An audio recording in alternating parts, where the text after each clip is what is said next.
सो हे learners, welcome dictionary. आज के video में हम देखेंगे वॉल्यूम एनालिसिस कैसे करते हैं। आप लोगों में से बहुत से लोग वॉल्यूम यूज़ करते होंगे अपने प्राइस एक्शन एनालिसिस को कंफर्म करने के लिए, और बहुत से लोग नहीं करते होंगे। बट अगर आप प्राइस एक्शन में वॉल्यूम का यूज़ नहीं करते हो तो मेरी बात मानिए, आप एक बहुत यूजफुल चीज़ को अवॉइड कर रहे हो। जैसे volume without price action incomplete है, वैसे ही price action without volume incomplete है। क्योंकि सपोज अगर कोई कैंडलस्टिक पैटर्न फॉर्म हो रहा है और उसमें वॉल्यूम नहीं है तो वो कैंडलस्टिक पैटर्न कभी भी फॉल्स हो सकता है। तो आज के वीडियो में हम सीखेंगे कैसे हम वॉल्यूम को प्राइस एक्शन के साथ कंबाइन करके ट्रेड ले सकते हैं। So first of all, what is volume? Volume क्या है? वॉल्यूम का मतलब होता है the total number of shares traded in a specific time period. Suppose हमने डेली टाइम फ्रेम सेट किया है और जब हम चार्ट पर वॉल्यूम अप्लाई करते हैं तो ये कुछ इस प्रकार दिखता है। हमारे पास कुछ बार सामने आते हैं, तो एवरी सिंगल कैंडल 1 डे का है और उसके साथ एक वॉल्यूम बार है। तो ये बार बताता है उस एक दिन में कितने नंबर ऑफ शेयर ट्रेड हुए हैं। अगर टाइम फ्रेम 1 आवर का होता तो ये बार बताता कि 1 घंटे में कितने नंबर ऑफ शेयर ट्रेड हुए हैं। नेक्स्ट, अब देखिए, ये बार्स आपस में छोटे बड़े हैं। छोटे बार्स का मतलब वॉल्यूम लो है, उस पर्टिकुलर टाइम पीरियड में ट्रांजैक्शन कम हुए हैं, और बड़े बार्स का मतलब वॉल्यूम हाई है, मतलब उस पर्टिकुलर टाइम पीरियड में ट्रांजैक्शन ज़्यादा हुए हैं। अब इस चीज़ को ध्यान से समझिए। In the world of technical analysis, volume और प्राइस, ये दो चीज़ें ही लीडिंग होते हैं, मतलब हमें फास्ट सिग्नल देते हैं, और बाकी जो भी इंडिकेटर्स है वो लैगिंग है, मतलब जो लेट सिग्नल देते हैं। इसके पीछे का रीज़न एकदम सिंपल है। देखिए, जो भी इंडिकेटर आप यूज़ करते हो वो या तो प्राइस से बना होता है या वॉल्यूम से बना होता है, या वॉल्यूम और प्राइस को मिक्स करके बनता है।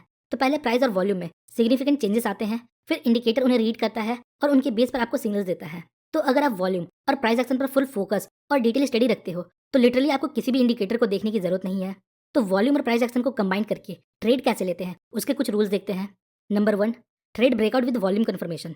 मतलब अगर आप चार्ट पैटर्न्स या ब्रेकआउट पर ट्रेड लेते हो तो आप वॉल्यूम का यूज करके अपने एक्यूरेसी को बढ़ा सकते हो और फॉल्स ब्रेकआउट या फॉल्स ब्रेकडाउन से बच सकते हो।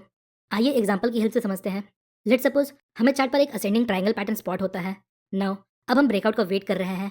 नेक्स्ट, यहाँ एक ग्रीन कैंडल रेजिस्टेंस लेवल को ब्रेक करता है।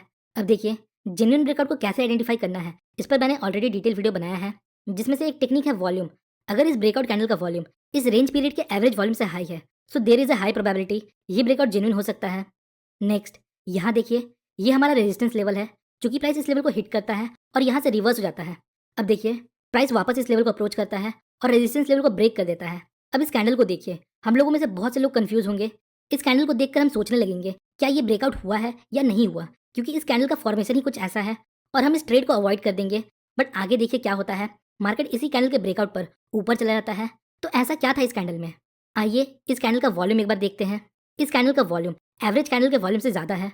देखिए, जब बिग प्लेयर्स मार्केट में बाई करते हैं तो वो ये ध्यान रखते हैं कि कैंडल बड़ी ना बने, उसके लिए जितनी क्वांटिटी आती है ये एब्जॉर्ब कर लेते हैं, जिससे कैंडल बड़ी नहीं बनती। पर जब ह्यूज क्वांटिटी एक्सचेंज होता है तो वो अपने फुटप्रिंट वॉल्यूम पर छोड़ जाते हैं। So price can be manipulated but volume can be manipulated. मतलब जो बिग प्लेयर्स है वो प्राइस के साथ छेड़छाड़ कर सकते हैं बट वो वॉल्यूम के साथ छेड़छाड़ नहीं कर सकते। आइए अब नेक्स्ट पॉइंट को समझते हैं। अगर हमें प्राइस एंड वॉल्यूम में डाइवर्जेंस देखने को मिलता है तो मार्केट में रिवर्सल हो सकता है। इसे हम 4 केसेस की हेल्प से समझेंगे। केस नंबर 1, प्राइस बढ़ रहा है और वॉल्यूम भी बढ़ रहा है। केस नंबर 2, प्राइस बढ़ रहा है पर वॉल्यूम घट रहा है। तो इन दोनों में क्या डिफरेंस है? अगर हम वॉल्यूम इंडिकेटर नहीं लगाते तो हमें दोनों में सेम प्राइस एक्शन देखने को मिलेगा। यहाँ भी price high and higher low बनाता है और यहाँ भी। बट जब हम वॉल्यूम इंडिकेटर को अप्लाई करते हैं तो हमें केस नंबर 1 में कुछ बार्स देखने को मिलते हैं जो प्राइस के साथ बढ़ रहे हैं। जरूरी नहीं सारे बार्स बड़े हों। कहने का मतलब है अगर हम एक ब्रॉडर पिक्चर देखें तो ये अप ट्रेंड में होगा। नेक्स्ट, अगर आप वॉल्यूम सेकंड केस में देखते हो तो आपको दिखेगा या तो वॉल्यूम फ्लैट है या डिक्रीज हो रहा है। तो इन दोनों में डिफरेंस क्या है, हमें इससे पता क्या चलता है? देखिए, केस नंबर 1 में प्राइस बढ़ रहा है और वॉल्यूम भी बढ़ रहा है, मतलब लोग हायर प्राइस में बाई करने में इंटरेस्टेड है, और जैसे जैसे प्राइस बढ़ रहा है लोग और बाई कर रहे हैं, या हम बोल सकते हैं नंबर ऑफ ट्रांजेक्शन बढ़ रहे हैं। अब देखिए, प्राइस हम जैसे नॉर्मल लोगों के बाई करने से ऊपर नहीं जाता, इसका मतलब यहाँ कोई बिग प्लेयर बाई कर रहा है। तो अगर उन लोगों को हायर प्राइस में भी बाई करने में इंटरेस्ट है तो वो प्राइस को आसानी से नीचे आने नहीं देते। तो इसका मतलब ये एक स्ट्रॉन्ग ट्रेंड है, हम इस ट्रेंड को कंटिन्यू कर सकते हैं। सेकंड केस देखिए, जैसे जैसे प्राइस बढ़ रहा है वैसे वैसे नंबर ऑफ ट्रांजेक्शन कम होते जा रहे हैं।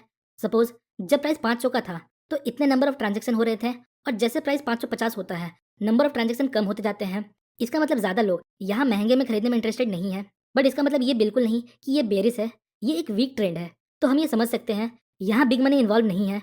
हमें ऐसे ट्रेंड को अवॉइड करना चाहिए, क्योंकि ये ट्रेंड आगे जाकर रिवर्स हो सकता है या साइडवेज हो सकता है। आइए अब केस नंबर 3 एंड 4 को समझते हैं।